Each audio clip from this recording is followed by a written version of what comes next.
The Gazala line was not a wall, and that is the first thing to understand about its defended boxes.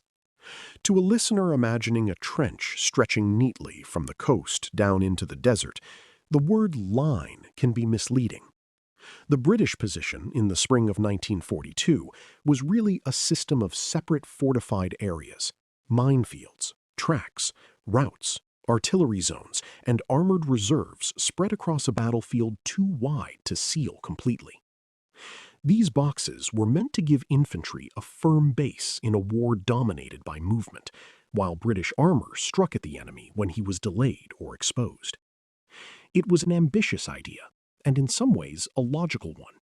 It also demanded a level of timing, communication, and control that the Eighth Army had not yet fully mastered. If you would like to move beyond the podcast, you can see my available books at militaryauthor.me. And at trackpads.com, you will find magazines and galleries with hundreds of thousands of photos and videos to explore. A defensive box was built to stand even when the battle moved around it. It might contain infantry trenches, anti-tank guns, artillery positions, command posts, ammunition dumps, medical points, and vehicle areas, all organized so that the garrison could fight in several directions. Wire and mines helped shape the ground around it, forcing an attacker to slow down, bunch up, or search for gaps. The defenders were not supposed to be a thin crust that collapsed once bypassed. They were supposed to become hard points, resisting pressure while the mobile arm of the army maneuvered against the enemy. In theory, this was a way to combine the staying power of infantry with the striking power of tanks. The logic made sense because the desert was too open for old-fashioned continuous defense.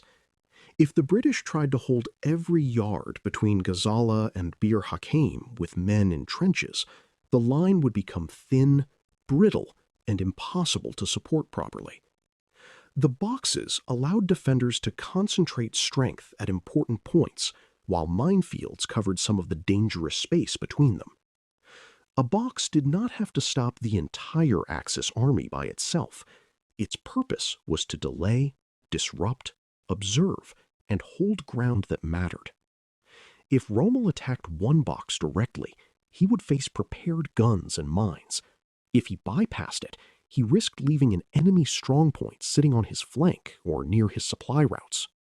The minefields were the connective tissue of the system, but they were also a source of danger and confusion. Mines could slow Axis armor, channel movement, and make sudden thrusts more difficult. They could also complicate British movement if routes through them were not clearly marked, guarded, and understood by the units that needed to pass. Engineers became essential soldiers in this kind of battle because they created, recorded, opened, and closed the paths that allowed friendly forces to move and enemy forces to be delayed. A minefield was not just a belt of explosives. It was a tactical instrument, and like any instrument, it only worked when tied to guns, observation, and command decisions. The armored brigades were supposed to give the boxes their mobile punch. They were not meant to sit passively behind the line while infantry absorbed the blow alone. Their job was to move against Axis formations once those formations had been checked by mines, anti-tank guns, or defensive positions. This required a delicate balance. If the armor moved too early, it could be drawn into a fight on enemy terms. If it moved too late, the boxes might be isolated and the enemy might already be behind the line. If it moved in fragments, it could be defeated in fragments. The whole concept relied on British tanks arriving at the right place in enough strength to matter. That was much easier to describe than to execute. Desert battlefields produced imperfect information, and imperfect information produced hesitation or scattered action. Dust clouds might suggest movement without revealing its size. Wireless messages might be delayed, misunderstood, or overtaken by events. A commander might believe an enemy force was still south of a minefield when it had already found a way around it. Units moving across featureless ground could lose direction, arrive late, or fail to locate the force they were meant to support. In a defensive system based on coordination, small delays could become large failures. The boxes needed the armor, and the armor needed a clear picture of what the boxes were facing. The boxes also created a psychological problem.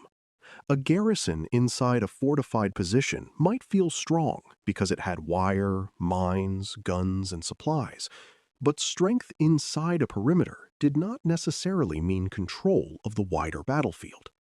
An enemy could leave the box alone for a time, move around it, cut its routes, and force the defenders to fight in isolation. From outside, a box that continued to hold might look like a success. From the perspective of the campaign, it might also be a sign that the battle had moved somewhere else. The key question was not simply whether the boxes survived. It was whether their survival helped the army regain control of the mobile battle around them.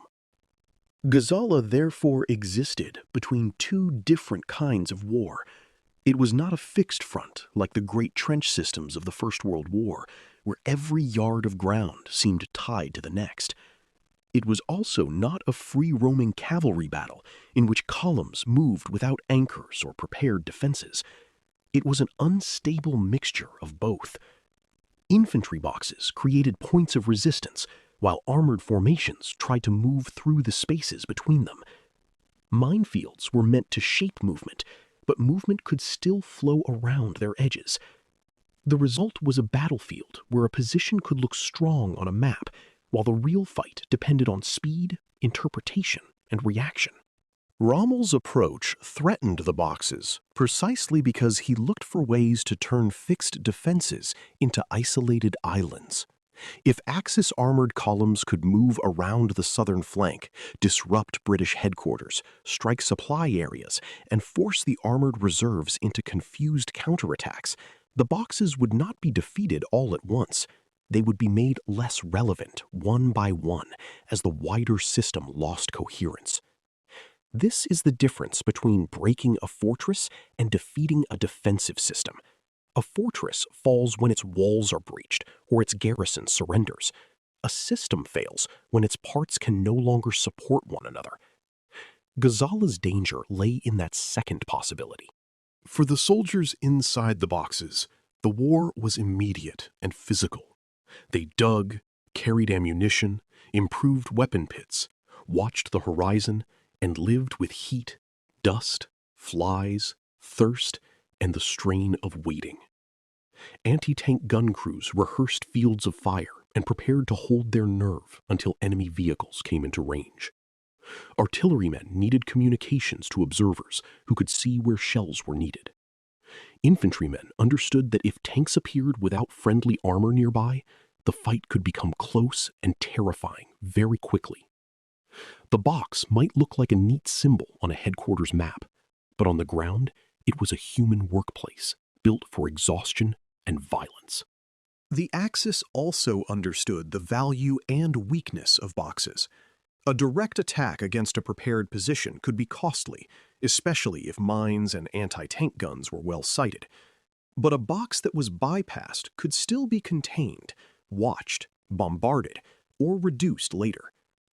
Axis forces had developed effective combinations of tanks, anti-tank guns, artillery, engineers, and air attack to deal with strongpoints when necessary.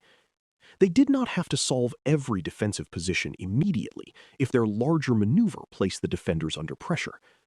The goal was to keep the British reacting, to draw their armor into disadvantageous fights, and to make the boxes feel less like a line and more like scattered obstacles. The British difficulty was that the box system required two kinds of confidence at once. Infantry had to trust that the armor would come when needed, and armored commanders had to trust that the boxes would hold long enough for a coordinated response. Higher headquarters had to understand the battle quickly enough to move reserves without wasting them.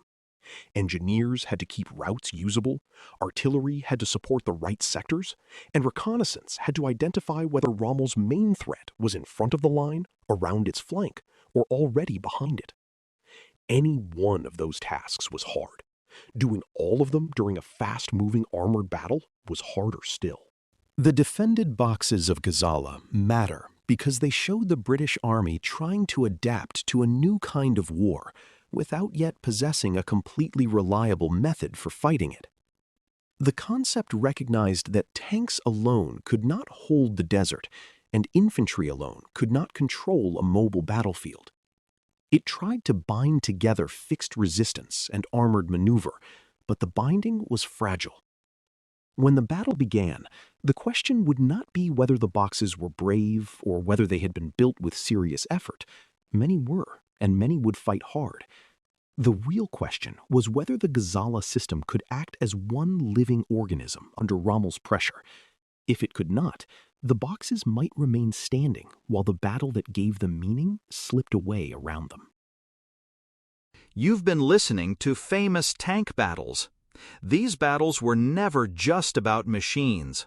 They were about doctrine, terrain, firepower, logistics, and the hard problem of turning shock into victory. For more military history writing and books, visit militaryauthor.me. And for magazines, podcasts, and a massive archive of military photos and video, visit trackpads.com. Thanks for listening.